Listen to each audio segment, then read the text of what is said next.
ubuzima busanzwe mwese abantu tujya tugira imyaka myinshi itandukanye duhinga, ariko nshingiye ku masaka n'ibishyimbo mujya mubona ukuntu umuntu amara gusarura agiye guhunika imyaka ye. Hari imiti itandukanye akoresha mu guhungira, ibyo abikora ku bushake bwe kuko aba azi n'umumaro byamuviramo. Ariko nkwibire ibanga muvandimwe, ya myaka nuyihungira ntihazabura imungu n'imwe yazamo.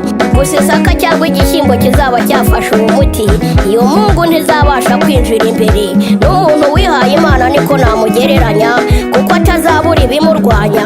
Ariko ibyo byose biraza bikamusiga uko byamusanze, kuko aba afite igitinyiro nubwo ibyo biba byamubayeho. Imana yemeye ko imyaka ibaho, kandi nanone yemera ko imungu ibaho. Imana yemeye ko imyaka ibaho, kandi nanone yemera ko imungu ibaho. Umuntu iyo yemeye kwirinda iyo mungu, hariho n'umutafata akawuhungiza. Umuntu iyo yemeye kwirinda iyo mungu, hariho n'umutafata akawuhungiza.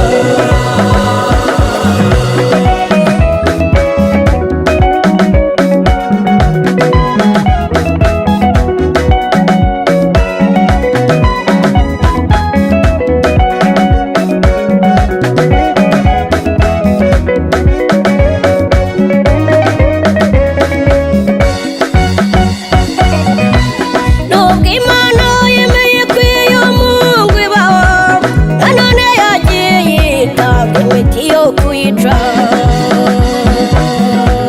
Nubwo Imana yemeye ko iyo mungu ibaho, nanone yagiye yitanga imiti yo kuyica. Umuntu iyo yemeye kwirinda iyo mungu, hariho n'umutafata akawuhungiza.